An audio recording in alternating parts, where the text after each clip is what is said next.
আসসালামু আলাইকুম। আমি তোমাদের সাথে আছি নুরুল আলম সিদ্দিকী।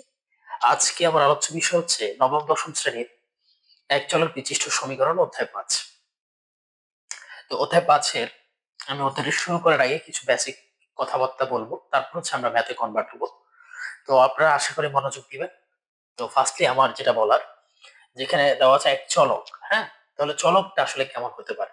তো চলক হচ্ছে আমি যদি একটা মান লিখি, যেটিকে দেখাচ্ছে আসল পরিচয় হচ্ছে একটি সমীকরণ।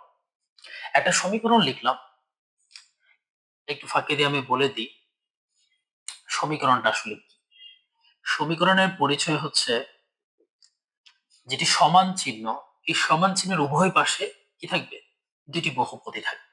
তাহলে এখানে এক্স ওয়াই জেড যা থাকে প্লাস, অথবা এখানে 5 অথবা 10, ইচ এন্ড এভরিথিং, অথবা এখানে কোনো মানও থাকতে পারে এক্স প্লাস 9। ঠিক আছে, 2x প্লাস 9। ওকে, তাহলে এরকম বহুপদী থাকবে যেটি সমান চিহ্নের দুই পাশে থাকবে, সেটিকে আমরা সমীকরণ হিসেবে জানবো। আর এই সমীকরণের ক্ষেত্রে যখন আমরা দেখতে পাবো এরকম এক্স ওয়াই জেড অনেক ধরনের পদ থাকতে পারে, তার মধ্যে এই যে এক্স একটা দেখা যাচ্ছে এক্স প্লাস 6 প্লাস 7 সমান 7, তাহলে এখানে এক্সটা হচ্ছে আসলে একটা অজ্ঞাত রাশি। আসলে অজ্ঞাত রাশি মানে কি? যার কোনো আসলে পরিচয়টা আমরা নির্দিষ্ট করে জানি না। অজ্ঞাত রাশির আরেকটা সুন্দর নাম হচ্ছে অজানা চলক। তাহলে আমরা চলকে আসলাম, আসলে চলকটা কি? চলকটা হচ্ছে কতগুলো প্রতীক চিহ্ন থাকে এই চলকটার ক্ষেত্রে, যে প্রতীক চিহ্নগুলো কোন একটা সেটের অনির্দিষ্ট মান বিবেচনা করে, যেটা নির্দিষ্ট করে আসলে মান আমরা জানি না, তবে এটা একটা সেটের অন্তর্ভুক্ত, এটা নির্দিষ্ট সেটের অন্তর্ভুক্ত থাকে। তো সেই ক্ষেত্রে আমরা যদি লক্ষ্য করি, এখানে অজানা চলক বোঝাচ্ছে যে এই এক্স এর মানটা আসলে আমরা নির্দিষ্ট করে জানি না। তাহলে এই অজানা চলক আমরা বুঝতে পারলাম, অজ্ঞাত রাশি থেকে আমরা অজানা চলক চিনলাম, তারপরে ছিলাম হচ্ছে সমীকরণ। আচ্ছা, ঠিক আছে। তাহলে এখানে আরেকটা কথা আমি খুব সুন্দর একটা ইনফরমেশন দিই, আমাদের ইংরেজি বর্ণমালার যে ফার্স্টের দিকে অক্ষরগুলো রয়েছে, অর্থাৎ প্রথম অক্ষরগুলো, যেমন সেগুলো কি হতে পারে ইংরেজি বর্ণমালা, এ কমা বি কমা সি, এগুলোকে আসলে আমরা নর্মালি আমরা ধ্রুবক হিসাবে বীজগণিত রাশির ক্ষেত্রে ব্যবহার করে থাকি। খুব সুন্দর একটা ছোট্ট ইনফরমেশন। তারই সাথে আমরা ইংরেজি বর্ণমালার ক্ষেত্রে অবশ্যই এটা একটু লিখে দিই। ইংরেজি বর্ণমালায়, ওকে, ইংরেজি বর্ণমালায় এক্স কমা ওয়াই কমা জেড এগুলো হচ্ছে আসলে শেষের দিকের অক্ষর। ঠিক আছে, প্রথম অক্ষরগুলো হচ্ছে এবিসি আর শেষের দিকের অক্ষরগুলো হচ্ছে এক্স ওয়াই জেড। এগুলোকে নর্মালি আসলে ধরা হয় চলক হিসেবে ধরা হয়। কোথায় ধরা হয়? বীজগাণিতিক যে সমীকরণ গুলো আছে চলক হিসেবে আমরা এগুলোকে বিবেচনা করে থাকি।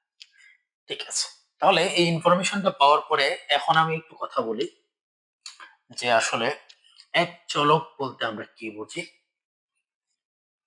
আসলে এক চলক বলতে এক কথায় বোঝা যাচ্ছে, মনে করে একটা সমীকরণ লিখলাম। এই যে একটা সমীকরণ লিখলাম, এই সমীকরণটাতে দেখা যাচ্ছে আমাদের একটা মাত্র চলক রয়েছে। অর্থাৎ যে সকল সমীকরণে বা যে সমীকরণে, সকলটা না লিখি, যে সমীকরণে একটি মাত্র চলক বা অজ্ঞাত রাশি থাকে, একটি মাত্র কি থাকে, অজ্ঞাত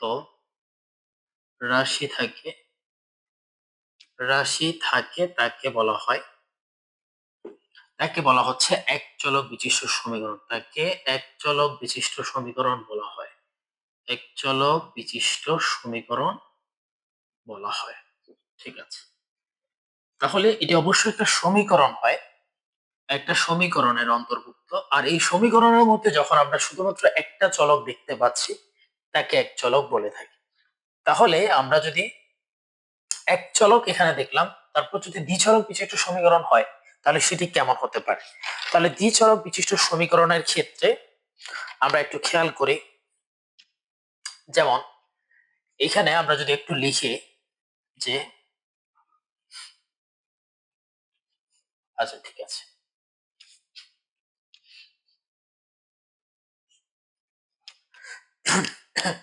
ওকে, তাহলে আমি যেটা আলোচনা করছিলাম যে এক চলক বিশিষ্ট সমীকরণ, এক চলক বিশিষ্ট সমীকরণ আমি চিনলাম, যদি আমি এটাকে বলি দ্বিচলক বিশিষ্ট সমীকরণ কেমন হতে পারে একটু দেখাই দিচ্ছি, যেহেতু আমাদের আসলে দ্বিচলকের এখানে কাজ নেই। তবে একটু দেখিয়ে দিই, যেমন এখানে 2x প্লাস ওয়াই প্লাস 3 সমান হচ্ছে 5। তো সেই ক্ষেত্রে আমরা একটা দেখতে পাচ্ছি এখানে x ছাড়াও আমাদের y রয়েছে, তাহলে এটা হচ্ছে একটা চলক, এটা হচ্ছে 2 নম্বর চলক। তাহলে এটাকে আমরা কি বলতে পারি? এই টাইপসের সমীকরণগুলোকে দ্বিচলক বিশিষ্ট সমীকরণ বলা হয়। দ্বিচলক বিশিষ্ট সমীকরণ। ওকে, তাহলে দ্বিচলক বিশিষ্ট সমীকরণ আমরা ক্লিয়ার হয়ে গেলাম। নেক্সট আমরা চলে যাচ্ছি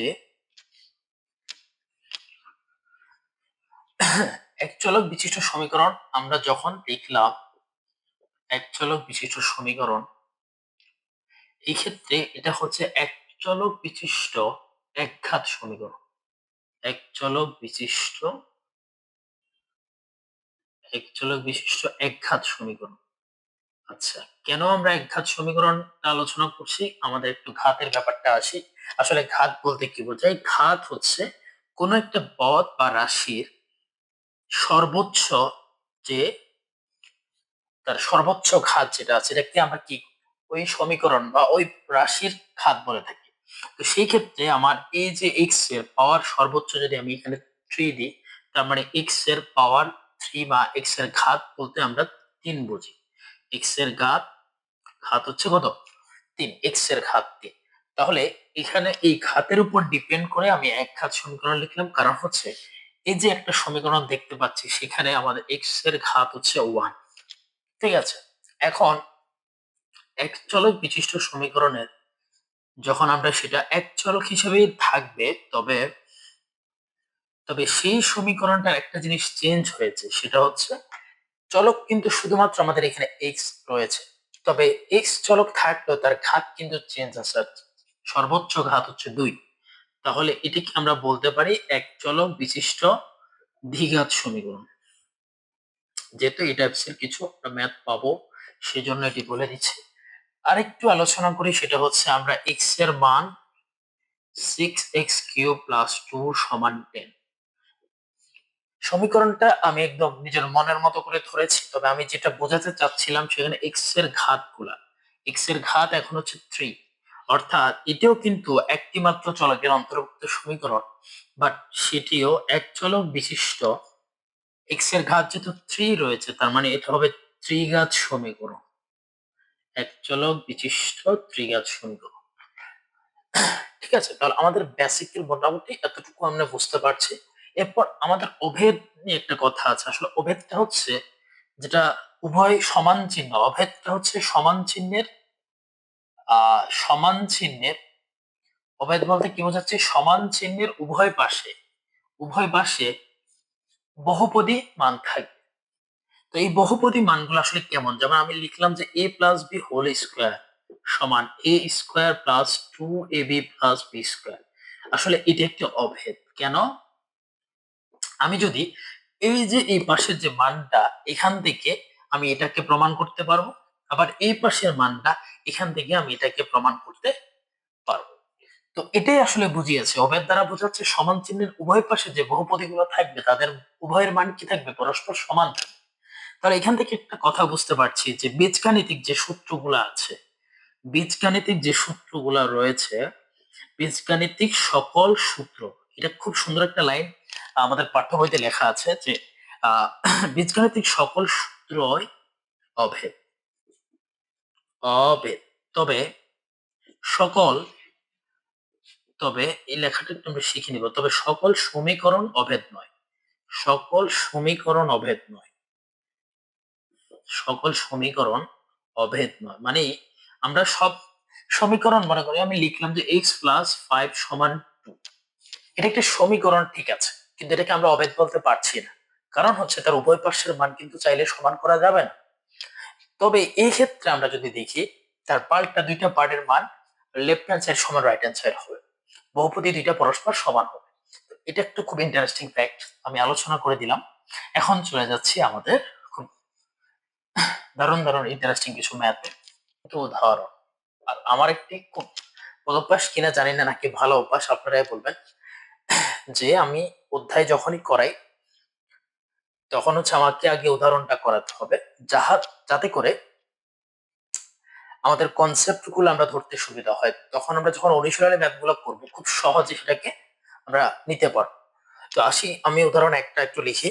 সেটা হচ্ছে 5x ডিভাইডেড বাই 7 মাইনাস 4/5 সমান, আর এ পাশে আছে আমাদের x/5 মাইনাস 2/7। আচ্ছা, আগেই বলে রাখি আমাদের এখানে কিন্তু এক চলক নিয়ে কাজ হবে, অর্থাৎ যখনই কোনো সমীকরণ দেওয়া থাকবে সেটা এক চলক দ্বারা, যদি এক্স দ্বারা করি আমরা খেয়াল করে দেখতে পাবো এই সমীকরণটা পুরোটাতে আমাদের এক্স এর যে ফাংশন রয়েছে, এক্স এর মান এক্স রয়েছে অজানা রাশি হিসেবে, আর কিন্তু আর দ্বিতীয় কোনো চলক নেই। তো আমরা এটা নিয়ে আমাদের কাজ করতে হবে, যেখানে আমাদেরকে সমাধান করো বলতে আমাদের সমাধান করো যখনই বলবে তখনই এখানে যে অনির্দিষ্ট এক্স রয়েছে এক্স এর মান আমাদেরকে বের করতে হবে। তো একটু কাজ করি, আমরা যাই বিসমিল্লাহির রহমানির রহিম। তো সেই ক্ষেত্রে আমাদের এই পাশে যে এক্স এর মানটা রয়েছে লব আর হর মিলিয়ে 5x/7, এটিকে আমি একটা এই পাশে রেখে দিলাম। আর এখানে ধ্রুবপদ আছে, যেখানে শুধুমাত্র মান আছে, কোনো চলক নেই। এ পাশে মান আছে, কোনো চলক নেই। তো আমি কি করছি, দুইটাকে সাইড চেঞ্জ করে চলকের গুলোকে একসাথে নিয়ে আসছি। x/5 এটাকে এ পাশে আনলে হয়ে যাবে -x/5। আর এই পাশে যেহেতু আমার কি আছে, -2/7 আছে, আর এই পাশে +4/5 টা এই পাশে আসলে -4/5 টা এই পাশে হয়ে যাবে +4/5, পাশে এই পাশে আছে -2/7। ঠিক আছে, এটা আশা করলাম। এখন তো আমাদের যেই কাজ, আমাদের কি লসাগু করতে হবে। 5 আর 7 এর লসাগু 35, গুণ করলে আমার 5, 5 5 হচ্ছে 25, 25 এক্স মাইনাস 5 দ্বারা যদি আমি 35 কে ভাগ করি 7, 7 দ্বারা এক্স কে গুণ করলে হচ্ছে 7x। আর এই পাশে থাকছে আমার আবারও 5/7 এর লসাগু হচ্ছে 35। 35 কে যদি আমি 5 দ্বারা ভাগ করি তাহলে আমার আসে কত, 7। আচ্ছা, তাহলে 7, এই 7 দ্বারা উপরে 4 কে গুণ করলে আমার 28 আসবে, 4 7 28। আর এই পাশে মাইনাস 35 কে যদি 7 দ্বারা ভাগ করি আসে কত, 5। 5 দ্বারা 2 কে গুণ করলে 5 দুগুণে হচ্ছে 10। এর পরবর্তী লাইনে আমি চলে যাচ্ছি, এখানে হচ্ছে নিচে 35, 25x থেকে 7x যদি মাইনাস করি তাহলে আমার কি থাকে, এখানে হচ্ছে 18x, 18x। আর এই পাশে থাকছে 28 থেকে যদি 10 বাদ দিই তাহলে আমার এখানেও 18 থাকছে, আর নিচে হচ্ছে 35। ওকে, এখন আমি উভয় পক্ষে যদি 25 লিখে ফেলছি, তারপর 35, উভয় পক্ষে যদি আমি 35 এর হরকে বাদ দিতে চাই, উভয় পক্ষে কি করতে হবে, 35 দ্বারা আমাকে গুণ করতে হবে। তাহলে আমি উভয় পক্ষে 35 গুণ করলে এই পাশে থাকবে কত, 30, 18x নিচে 35 গুণ করলাম কত দ্বারা, 35। এক পাশে করলে হবে না, উভয় পাশে করতে হবে। তাহলে 18/35 গুণ হচ্ছে কত, 35। তখন আমরা কেটে দিলাম, হর আর লবে কাটাকাটি করলে 1 থাকে। তাহলে এই পাশে একটু করছি, তাহলে আমার এখানে 18x আমার থাকতেছে 18x সমান 18। এরপরে আমাদের 18 দ্বারা উভয় পক্ষে ভাগ করলে এই 18 হর আর লবে কাটা গিয়ে এই পাশে থাকবে x, আবার এখানে হর আর লবে 18 কাটাকাটি গেলে আমার থাকবে 1। সুতরাং আমার x এর মান হচ্ছে 1। আনসার, এই যে একটি অজানা চলক সেটা একটি আমরা নির্দিষ্ট মান বের করে ফেললাম, সেটা হচ্ছে কত। আমাদের উদাহরণ 2 এ চলে যাচ্ছি। একটু আগে উদাহরণ একটা আমি করেছি, আমাদের উদাহরণ 2 এর প্রশ্নটা আমি একটু লিখে নিয়েছি। তো সেই ক্ষেত্রে দেখা যাচ্ছে এটি আসলে সমাধান করতে বলা হয়েছে। আবারও বলছি, আমাদের অধ্যায় যেহেতু এক চলক, এখানে দ্বিচলক আসবে না একদম। আসলে তাহলে খুব সহজ একটা কনসেপ্ট। তো সেই ক্ষেত্রে আমরা দেখতে পাচ্ছি এখানে শুধুমাত্র ওয়াই চলকটা রয়েছে, যেটা একটা অজানা চলক হিসেবে আমরা জানি। এই ওয়াই চলকটির আসলে মান বের করতে হবে। সমাধান করা বানিয়ে হচ্ছে আমাদের এক্স ওয়াই যে রেগুলার মানগুলোকে কি করতে হবে, বের করতে হবে। তো সেই ক্ষেত্রে চলে যাই আমি সমাধানে। আমাদের এখানে আছে y-1 ইন্টু y+1, y+2, আর y+4 ইন্টু y-2। এখানে আমরা এর আগের ম্যাথে যেরকম সাইড চেঞ্জ করেছি, কারণ এক্স এর পদগুলোকে আমি একসাথে করেছি। এখানে দেখা যাচ্ছে উভয় উভয় পাশে কি আছে, এক্স এর পদগুলো আছে। তো আমি হচ্ছে নর্মাল যে কাজটা করি, যেহেতু দুইটা গুণের সম্পর্কে আছে, তো আমি সেটাকে গুণ করে কাজটাকে ইজি করে ফেলি। তো কি করব, ফার্স্টে হচ্ছে যেহেতু মাঝখানে সমান চিহ্ন আছে, আমাকে অ্যারো চিহ্ন ইউজ করতে হবে অথবা বা লিখতে পারি। তো সেক্ষেত্রে ওয়াই ইন্টু ওয়াই মানে হচ্ছে কত, Y into Y, Y square. আমি আর ওইভাবে ভেঙে লিখছি না, এখানে আমার এই যে -1 আছে, -1 এর সাথে এখন আবার ওয়াই কে গুণ করতে হবে, অর্থাৎ এই ওয়াই দ্বারা এই দুইটা পদকে গুণ করবো firstly. Y y, Y square plus আর মাইনাস, এখানে প্লাস আছে এখানে মাইনাস, প্লাস আর মাইনাস হচ্ছে মাইনাস ওয়াই আর ইন্টু ওয়াই 1, তার মানে হচ্ছে ওয়াই একে কত হয়, ওয়াই হয়। তারপরে যাচ্ছি +2 এর সাথে এটাকে গুণ করব, প্লাস প্লাস প্লাসে প্লাস হচ্ছে প্লাস ওয়াই ইন্টু 2 মানে হচ্ছে 2y প্লাস মাইনাস, তাহলে আমাদের আসতেছে কি প্লাস মাইনাস মাইনাস 2 1 হচ্ছে কত 2।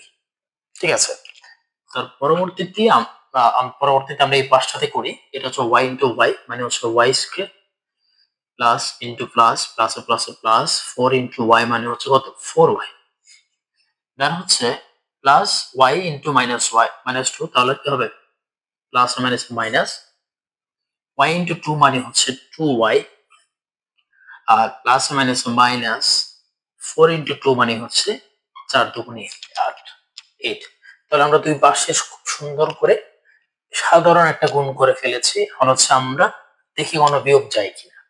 ওয়াই স্কয়ারের পদ যেহেতু আননি, ওয়াই স্কয়ারটা এখানে লিখে ফেললাম, ওকে, মাইনাস ওয়াই প্লাস 2, তাহলে কত হয়, অর্থাৎ দুইটা ওয়াই থেকে একটা ওয়াই কে মাইনাস করব, তাহলে চিহ্ন হবে প্লাস, একটা ওয়াই চলে গেলে আর থেকে একটা ওয়াই, পাশে আছে -2, ওকে, এই পাশের কাজটা করে ফেললাম সমান, আর এই পাশের কাজটা হচ্ছে সেম ভাবে ওয়াই স্কয়ারের যেহেতু আর কোনো পদ নেই বিয়োগ করতে পারছি না, ওয়াই স্কয়ার লিখলাম। দেন হচ্ছে চারটা ওয়াই থেকে দুইটা ওয়াই যদি চলে যায়, আর থেকে দুইটা ওয়াই, 2y -8। ঠিক আছে, তাহলে সেই ক্ষেত্রে এখন যাই, পরবর্তী আমাদের কাজটা কি, একদম সহজ, আমরা সবগুলোকে একটা সাইডে নিয়ে এসে এক সাইডে কি আসবো, 0 নিয়ে আসা ট্রাই করতেছি। তো সেটাই করি, আমরা যদি সবগুলোকে মানে এই পাশে নিয়ে আসি, যে ওয়াই স্কয়ার প্লাস ওয়াই -2, এই পাশ এর গুলাকে এই পাশে নিয়ে আসবে, এই পদগুলোকে রাশিগুলোকে, তাহলে ওয়াই স্কয়ার প্লাস ওয়াই স্কয়ারটা এই পাশে আসলে minus Y square plus 2y টাই পাশে আসলে -2y মাইনাস 8 টাই পাশে আসলে +8 সমান 0। তো সেক্ষেত্রে আমরা একটু কাজ করি, আমার প্লাস ওয়াই স্কয়ার আর মাইনাস ওয়াই স্কয়ারটা চলে যাচ্ছে প্লাস ওয়াই -2y, তার মানে সেক্ষেত্রে মাইনাসের চিহ্নটা বড় যেহেতু পদ বড়, তো চিহ্ন হবে মাইনাস, কাজ হবে বিয়োগ, বা মাইনাসেরই কাজ হবে মাইনাসের, কারণ হচ্ছে একটা প্লাস একটা মাইনাস, তাহলে দুইটা ওয়াই থেকে একটা ওয়াই চলে গেলে আমার একটা ওয়াই থাকে, মাইনাস চিহ্ন হওয়ার কারণ আবারও বলছি, কারণ আমার ওয়াই এর আগে প্লাস চিহ্ন, 2y এর আগে মাইনাস চিহ্ন, যার পদ বড় তার মান চিহ্নটা আমরা বসাবো। এর পরবর্তী মুহূর্তে আমরা যেহেতু ওয়াই এর কাজটা করে ফেলেছি, আর আমাদের এখানে -2 +8 মানে 8 থেকে 2 গেলে হচ্ছে আমার কত থাকে, আর মাত্র 8 থেকে 2 গেলে আমার থাকে 6 বা 6 সমান 0। ওকে, তাহলে আমি -ওয়াইটাকে এই পাশে রাখলাম, +6টাকে সাইড চেঞ্জ করে এই পাশে নিয়ে আসলে এটা হবে -6।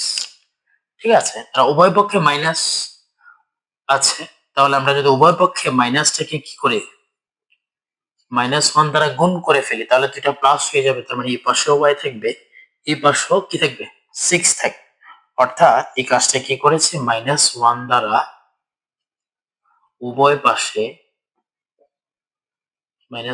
উভয় পাশে গুণ করে, গুণ করে, তাহলে এটা হচ্ছে আমাদের কাজ। তাহলে আমরা ওয়াই এর মানটা পেয়ে গেছি, ওয়াই এর মান কত বের হয়েছে সমাধান করে, সুতরাং আমাদের ওয়াই, কাঙ্ক্ষিত ওয়াই এর ফলাফল 6, আনসার হচ্ছে 6। ঠিক আছে, এর পরবর্তী উদাহরণ 3-এ চলে যাচ্ছে। উদাহরণ 3 কি চায়, একটু ভিন্ন টাইপসের পদ। তো 4 হচ্ছে আমাদের প্রশ্ন 1/x - 3, ওকে, প্লাস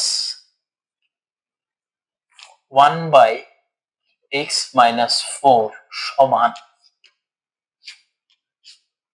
1/x - 2 প্লাস 1/x-5। ওকে, তাহলে আমাদের এই যে 4 নম্বর ম্যাথ তো সেম ভাবেই পদ দেওয়া আছে, তবে এখানে একটা জিনিস ভিন্ন ধর্মে পাচ্ছি যে সবার উপরে লব হিসেবে 1 আছে। আসলে এটা একটা বেনিফিট পাওয়া যায়, কাজ যখন করব দেখতে পাবো সমান সমান। তাহলে একদম সহজ বিষয়, যেহেতু সব পদের সাথে কি আছে আমাদের এক্স রয়েছে, তাহলে সাইড চেঞ্জ করার কোনো প্রয়োজন নেই। যেভাবে আছে সেটাকে কাজ করে ফেলি। কিভাবে কাজ করব? লসাগু x-3 x-4, ঠিক আছে। তো এখন হর দিয়ে ভাগ করব আর লব দিয়ে কি করব? গুণ করব। এই দুইটা পদকে যদি আমি x-3 দ্বারা কি করি? ভাগ করি, তাহলে আমার x-3 x-3 উপরে নিচে কাটা চলে যাবে, থাকবে x-4। এই যে আমাদের 1 এর সুবিধা হলো, এই 1 এর সাথে x-4 গুণ করলে x-4 বসে যাবে, ঠিক আছে। এরপর মাঝখানে আছে প্লাস, প্লাসটা দিলাম। চাইলে আমরা এখানে ব্র্যাকেট ইউজ করতে পারি, আর যদি না চাই না দিলাম সমস্যা নেই। যদি মাইনাস থাকতো তাহলে অবশ্যই দিতাম। এখন হচ্ছে আবার x-4 দ্বারা এই পদটাকে আবার হরটাকে ভাগ করলাম। x-4 x-4 চলে গেল, থাকে আমার x-3। x-3 এর সাথে আমি যদি 1 টা গুণ করি, তাহলে আমার এখানে থাকছে কত? x-3, ঠিক আছে। একটা লাইন বেশি করি, তবে কাজটা যাতে আমি সহজভাবে আসলে করা যায়, ভুল না হয়। সেম ভাবে সেম টাইপস এর কাজ আমরা এখানে লসাগু হিসেবে পেলাম x-2 x-5। এই ক্ষেত্রে x-2 x-5 x-2 দ্বারা যদি ভাগ করে দিই, তাহলে আমার থাকছে x-5। x-5 এ x-5 plus x-2 into x-5, এটাকে x-5 দ্বারা ভাগ করলে x-5 এ 5 ক্যান্সেল হয়ে যায়, তাহলে x-2 থাকে। এটা দ্বারা আমার উপরে লবকে গুণ করলাম, তাহলে আমার থাকে x-2। তাহলে পরবর্তী লাইন আমি কি করব? একদম সহজ। চাইলে আমি এই পদগুলোকে গুণ করে কাজ করে ফেলতে পারি, অথবা রেখেও দিতে পারি। আমি একটু কাজ করে ফেলি। x আর x গুণ করলে হচ্ছে x² মাইনাস 3x মাইনাস 4 দ্বারা x কে গুণ করলে -4x, মাইনাস মাইনাস হচ্ছে প্লাস, 3 আর 4 গুণ করলে 3 4 হচ্ছে 12 মানে 12। এটা নিচের কাজটা করলাম। আর উপরের হচ্ছে x-4 প্লাস x-3। এই কাজটা আসলে আমরা সমাধান করে ফেলতে পারতাম এখানে, সমস্যা নেই। একটু বেশি করে করি কিন্তু বুঝে করি, ঠিক আছে। তাহলে x-2 x-5 এটা গুণ করব কিভাবে? x আর x গুণ করলে x² -2 আর x গুণ করলে হচ্ছে -2x, আবার -5 দ্বারা x কে গুণ করলে হচ্ছে -5x। এই গুণগুলো তো আমরা অলরেডি জানি। মাইনাস মাইনাস হচ্ছে প্লাস, 5 দুগুণে হচ্ছে 10 10। আর উপরের কাজটা ব্র্যাকেটে উঠিয়ে -5 প্লাস x-2। ওকে, পরবর্তী লাইন একদম সহজ, একটু নিচ করে লিখি। নিচে আছে x² -3x -4x। খুব ইন্টারেস্টিং, এটা আমরা অনেকে ভুল করে ফেলি। -3x -4x দুইটাই x এর মান, তবে দুইটার সহগ রয়েছে আর দুইটার আগে মাইনাস রয়েছে। যখন মাইনাস থাকে, চিহ্ন মাইনাস, দুইটার মধ্যে কাজ হয় প্লাস, মানে হচ্ছে -3x -4x হবে -7x। পাশে আছে +12। ওকে, +12। এই পাশে উপরের কাজটা যদি করে ফেলি, x আর x যোগ করলে হবে কত? কত? 2x, ঠিক আছে। আর -4 -3 আবার আগের মতো কাজ, দুইটাই মাইনাস, তাহলে চিহ্ন হবে মাইনাস, কাজ হবে প্লাস, মানে হচ্ছে 4 আর 3 হচ্ছে 7। একইভাবে এই পাশটা দেখতে করি, x² লিখলাম -2x -5x মানে -7x, পাশে আছে +12, না +10 আছে, ঠিক আছে, +10 হিসেবে আছে। আর x মাইনাস এখানে কাটাকাটি যায় কিনা? যায় না, তাহলে x আর x যোগ করলে হচ্ছে 2x, আর -5 -2, তার মানে হচ্ছে দুইটা চিহ্ন মাইনাস, কাজ হবে প্লাস, 5 আর 2 কাজ করলে হচ্ছে 7। তাহলে আমরা এখানে একটা জিনিস লক্ষ্য করতেছি, এই দুইটা, এটা একটা সমীকরণ, যে সমীকরণটা লব সমান। আর যখনই আমরা দেখব, খুব ইন্টারেস্টিং একটা বিষয় এখানে শেখার আছে, যখন আমরা দেখব যে সমীকরণ হর কিন্তু সমান না, হর সমান হলে আমরা খুব সুন্দর কাজ করতে পারতাম সহজভাবে। কিন্তু যখন লব সমান, এখানে একটা শর্ত আছে, যখন লব সমান হয় তখন এই যে লব 0 হতে হবে। লব সমান লবের মানটা 0 হবে, তখন আমরা x এর মানটাকে বের করতে পারবো। অর্থাৎ এই ক্ষেত্রে 2x - 7 সমান 0 বা x এর অর দিতে পারি। তো এখানে হচ্ছে আমরা 2x কে পাশে রাখলাম, -7 কে পাশে দিলে 7 হয়ে গেল, বা x সমান 2 কে ডান পাশে নিয়ে আসলে এটা হরে চলে আসবে 7/2। আচ্ছা, এই শর্তটা আসলে আমরা খেয়াল রাখবো যখন আমরা দেখতে পাবো একটা সমীকরণ এমন একটা পর্যায়ে এসে দাঁড়ায় যাতে লব সমান হয়। হর সমান হলে আমাদের কোনো সমস্যা নেই, নর্মালি যেভাবে করি সেভাবেই করব। বাট যখন লব সমান হবে তখন আমরা কি করব, যে লবের মানটাকে সমান 0 ধরে নেব, 0 ধরে আমরা x এর মানটাকে বের করব। তা না হলে আমাদের এই মানটার, আমাদের যে অজানা চলকের মান বের করতে বলা হয়েছে সেটা আসলে আমরা বের করতে পারবো না। তখন এটা একটা শর্ত, আসলে এটাকে আমরা শর্তের ভিত্তিতে করেছি। যখন কি করব, যখন দেখতে পাবো কোন সমীকরণের লবের মান কি, উভয় পক্ষের লবের মান হচ্ছে সমান, তখন আমরা কিভাবে কাজটা করব। আশা করি আমরা ক্লিয়ার হয়ে গেছি। তার মানে এখন হচ্ছে আমাদের 4 নম্বরের উদাহরণ 4 এর আনসার হচ্ছে কত, x, অজানা চলকটির মান 7/2। ঠিক আছে, আশা করি আমরা বুঝতে পেরেছি। মুহূর্তে আমি চলে যাচ্ছি আমাদের উদাহরণ 5। ওকে, উদাহরণ 5 কি চাইছে, ওখানে আমাদেরকে বলা আছে যে, আমি প্রশ্নটা লিখছি না, আমার বইতে লেখা আছে যে 2 অঙ্ক বিশিষ্ট কোন সংখ্যার একক স্থানীয় অঙ্কটি দশক স্থানীয় অঙ্ক অপেক্ষা বেশি হবে। আমি ধরে নিই আসলে আমার প্রশ্ন যেটা চাইছে যে 2 অঙ্ক বিশিষ্ট কোন সংখ্যার একক স্থানীয় অঙ্কটি অপেক্ষা 2 বেশি। ওকে, তাহলে আমি যেটি ধরে নিলাম দশক স্থানীয় অঙ্কটা আমার কত আছে, প্রশ্নটা বারবার পড়তে হবে। প্রশ্নটা পড়ে তারপর হচ্ছে আমরা কি ধরবো, x, ঠিক আছে, যেকোনো একটা পদকে x অথবা y হিসেবে আমরা বিবেচনা করে নিতে হবে। তাহলে আমাদের দশক স্থানীয় যার উপর ডিপেন্ড করবে আমরা তাকে ধরে নিব। তার মানে দশক স্থানীয় মানকে আমরা ধরে নিলে তার উপর ডিপেন্ড করে আমি একক স্থানীয় মানটাকে লিখতে পারবো। তার মানে দশক স্থানীয় মান সমান হচ্ছে x। শর্ত অনুযায়ী বলছে দশক স্থানীয় মান যেটা আছে, দশক স্থানীয় মান যা আছে একক স্থানীয় মান, সুতরাং একক স্থানীয় মান অঙ্কটি 2 বেশি। তার মানে হচ্ছে একক স্থানীয় মান অঙ্কটা 2 বেশি, মানে কত হবে, x এর সাথে আরো 2 যোগ করতে হবে। এটি যদি 5 হয়, তাহলে আমরা 5 সাথে 2 যোগ করতে হবে। তাহলে আমরা x ধরলাম, তাই x এর সাথে 2 যোগ করলাম। এখন পরবর্তীতে আরো শর্ত আছে। এরপর বলছে এটা একটা অঙ্ক, এটা একটা অঙ্ক, অঙ্কদ্বয় স্থান বিনিময়, মানে হচ্ছে আমরা একক স্থানীয়টার জায়গায় দশক স্থানীয়টা বসাবো, দশক স্থানীয়টার জায়গায় একক স্থানীয়। তার মানে আগে আমাদের পদটা একটু বসি। তাহলে সুতরাং প্রদত্ত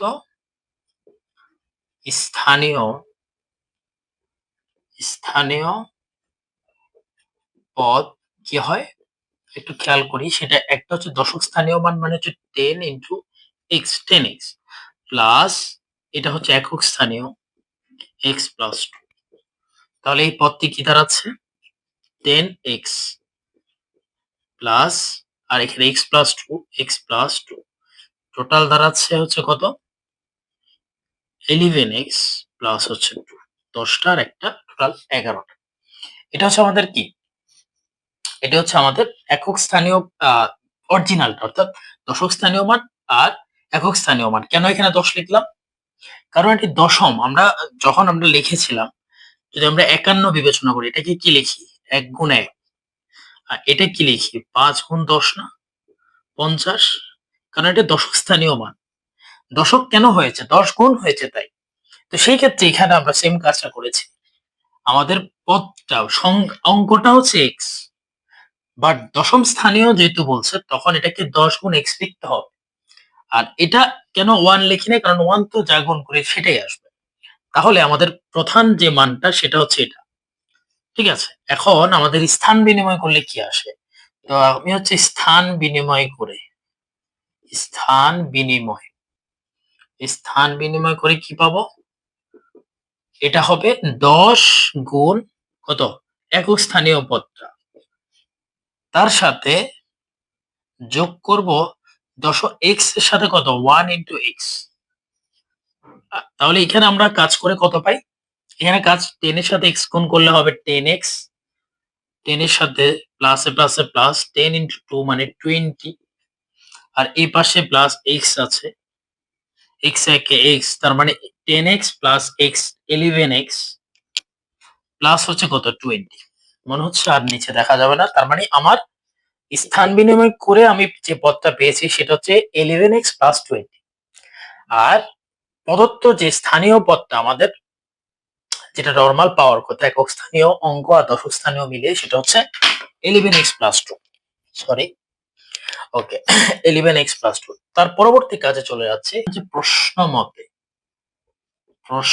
মতে কি যে বলা হচ্ছে, আবার পড়ছে, অঙ্ক দিয়ে স্থান বিনিময় করলে যে সংখ্যা পাওয়া যাবে তা প্রদত্ত সংখ্যার দ্বিগুণ।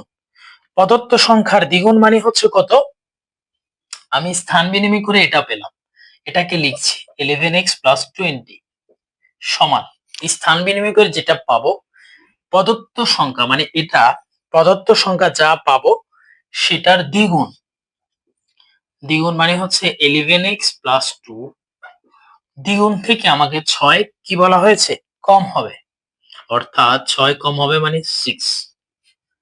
অর্থাৎ আমাদের আগের যে মানটা পেয়েছি সেটাকে 2 গুণ করলে, 2 দ্বারা গুণ করলে যা পাবো তার থেকে 6 যদি বিয়োগ করে দিই তখন এটার সমান হবে। এখন আমাদের একটু খেয়াল করি, এখানে হচ্ছে 11x প্লাস 20, এই পাশেটা একটু করি। 11x এর সাথে 2 গুণ করলে 22, 22x, 22x প্লাস প্লাসে প্লাসে প্লাস 2 আর 2 হচ্ছে কত 4 মাইনাস 6। এরপরে আসি x এর পদগুলো এই পাশে নিয়ে আসি। এই পাশে আছে 11x, x এর পদ এই পাশে নিয়ে আসলে এটা হবে -22x, ঠিক আছে। আর এই পাশে যে প্লাস 20 এটাকে এই পাশে নিয়ে আসবো। একটু খেয়াল করি, +4 -6, তার মানে এখানে আছে -2। যেহেতু চিহ্ন যার বড়, মান যার বড়, তার চিহ্ন মাইনাস, কাজ হবে কি মাইনাস, কারণ একটা প্লাস একটা মাইনাস। আর এখানে +20 টা সাইড চেঞ্জ করলে এটা হয়ে যাবে -20। ওকে, তাহলে পরবর্তীতে আমার এখানে কি আসতেছে 11x - 20x 22x, সেম কথা, একটা প্লাস আছে একটা মাইনাস আছে, চিহ্ন হবে মাইনাস, কাজও হবে মাইনাস, কারণ একটা প্লাস একটা মাইনাস। তাহলে সংখ্যা রেখার ক্ষেত্রে আমরা বিবেচনা করলে 22x থেকে 11x যদি বাদ দিয়ে দিই তাহলে আরো 11x থাকে, 11x, আর এই পাশে থাকে কত -2 -20, মানে হচ্ছে চিহ্ন হবে মাইনাস, তাদের দুইটাই যেহেতু মাইনাস কাজ হবে প্লাস, অর্থাৎ -2 -20 মানে -22। ওকে, নিচের অংশটা মুছে দিয়েছি। তাহলে আমরা x এর মানটা খুব সহজে পেয়ে যাব আমরা যদি x কে পাশে রেখে দিই, -11 কে সাইড চেঞ্জ করে ফেলি, -20 বাই -11, মাইনাস মাইনাস কি যাবে চলে যাবে, 5 কাটাকাটি চলে যাবে। আর 22 কে 11 দ্বারা আমরা যদি করি 2 দ্বারা ভাগ হয়, তার মানে x এর মান দাঁড়াচ্ছে 2। সুতরাং আমার দশম স্থানীয় অঙ্কটি হচ্ছে 2। চাইলে একক স্থানীয় অঙ্কটি বের করতে পারি, তার মানে সংখ্যাটি বের করতে বলছে, তো সংখ্যাটা বের করব আমরা, যে আমাদের যে মূল সমীকরণ সেখানে মানটা বসাই দিই। তো সেখানে একটু আমি মানটা বসাই দিচ্ছি, অর্থাৎ এই যে x এর মান, x এর মান x এর মান মূল স্থানীয় মানের সমীকরণটাতে বসালাম। x এর মান বসিয়ে কোথায়, এটাকে যদি 1 নং সমীকরণ ধরি, 1 নং-এ বসিয়ে পাই আমাদের সেটা ছিল 11x প্লাস 2 সমান 11, x এর মান হচ্ছে কত, x এর মান হচ্ছে 2 সমান 2 প্লাস 2, তাহলে 11 দুগুণে হচ্ছে 22, 22 প্লাস 2 মানে 24, অর্থাৎ টোটাল আমার সংখ্যাটা হচ্ছে কত 24।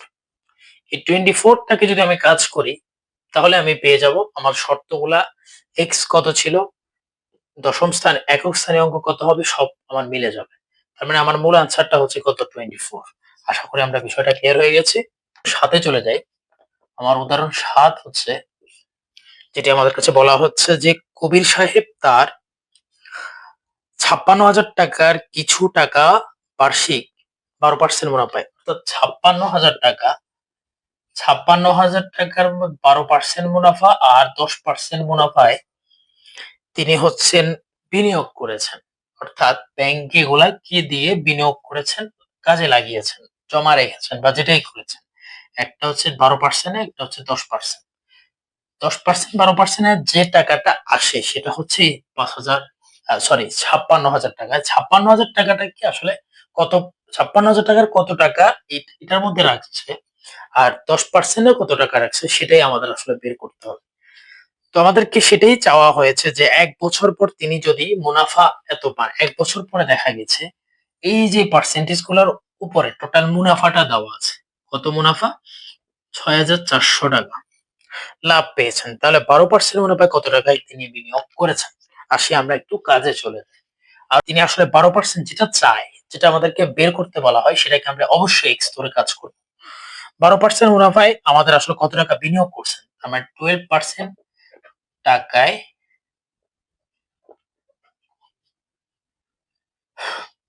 তিনি মানে কবির সাহেব এক্স টাকা কি করলেন? এটা আবার ধরি।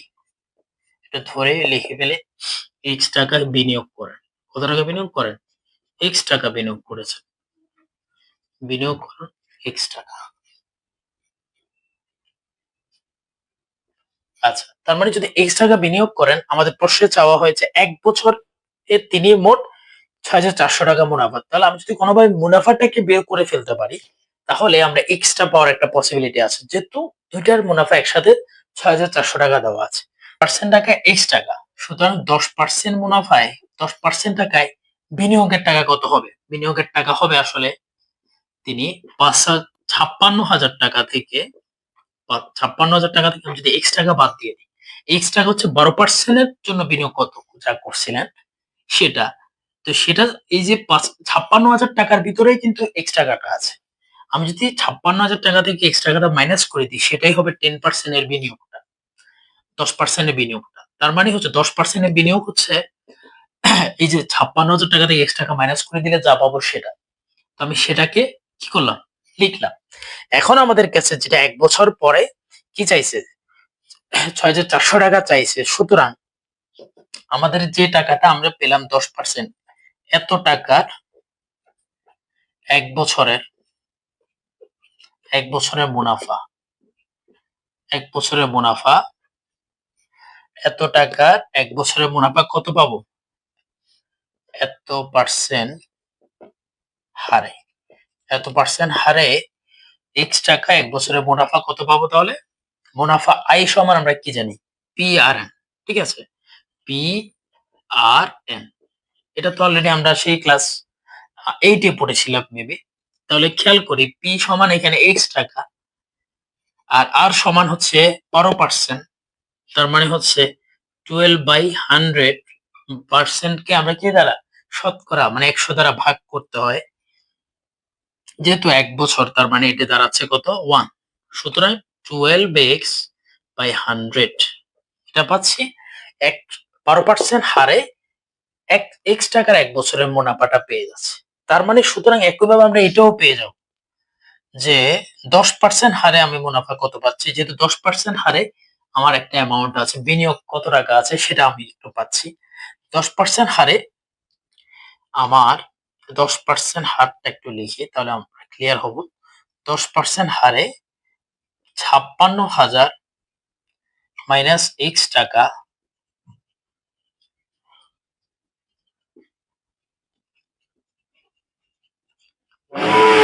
এক বছরের মুনাফা সমান, তাহলে আমার হচ্ছে এখানে ৫৬,০০০ মাইনাস এক্স। ওকে, এটা হচ্ছে পি গুণ ১০% মানে হচ্ছে 10/100 ইন্টু 1। তাহলে এই পাশে আমার দাঁড়াচ্ছে 10 ইন্টু ৫৬,০০০ মাইনাস এক্স নিচে 100। ঠিক আছে। খেয়াল করে আমরা কি করেছিলাম যে ১০% হারে যেহেতু ১২% হারে এক্স টাকার বাইর করছিলাম মুনাফাটা, ১০% হারে আমি ৫৬,০০০ টাকা মাইনাস এক্স বাইর করছিলাম ১ বছরের মুনাফাটা। তো এটা বাইর করার মেইন উদ্দেশ্যটা আমি এখন বোঝাচ্ছি। আসলে আমাদের প্রশ্নে ১ বছরের মুনাফা দেওয়া আছে ২ টার। এই ১২% হার আর ১০% হারের জন্য। ঠিক আছে? তাহলে সুতরাং 12% ও 10% হারে ১ বছরের মুনাফা। ঠিক আছে? 1 ইয়ার লিখি। ১ বছরের মুনাফা এটা কিন্তু আমাদের দেওয়া আছে। ১ বছরের মুনাফা হচ্ছে ৳৬,৪০০। তাহলে আমরা একটা জিনিস খেয়াল করি। 12% হারে একটা মুনাফা আমি বের করলাম এত টাকা। 10% হারে আমি একটা মুনাফা বের করলাম এত টাকা। তাহলে আমি তো খুব সহজে এটা লিখতে পারি যে 12% হারে মুনাফা যা পেলাম, 10% হারে মুনাফা যা পেলাম এটা যোগ করলে কত পাবো? ৬,৪০০ তাহলে সেক্ষেত্রে আমরা খুব সহজে একটু আমি মুছে ফেলি বিষয়টা।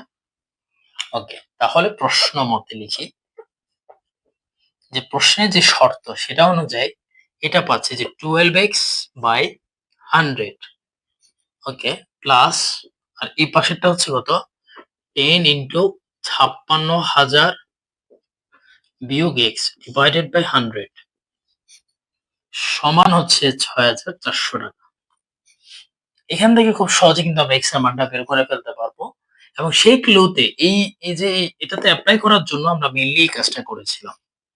তো এখানে একটা বুদ্ধিমত্তার খেলা আছে। এটা প্রায় গণং উপযোগী প্রশ্ন ৪ নাম্বারের জন্য আসবে। খুব ইম্পোর্টেন্ট কিন্তু।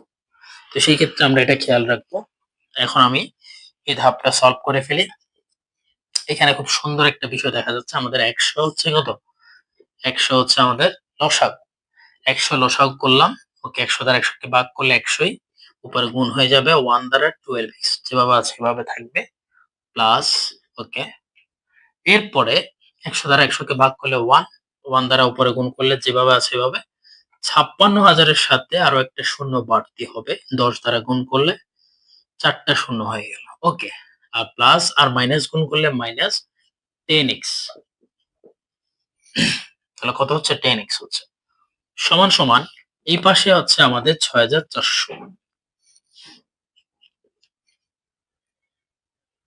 তাহলে এই ক্ষেত্রে কি দেখা যাচ্ছে সেটা হচ্ছে 12x থেকে মাইনাস 10x বাদ দিলে হচ্ছে 2x আর ৫,০০০ আবারও ৫,০০০ বলছি। সরি এখন হচ্ছে ৫,৬০,০০০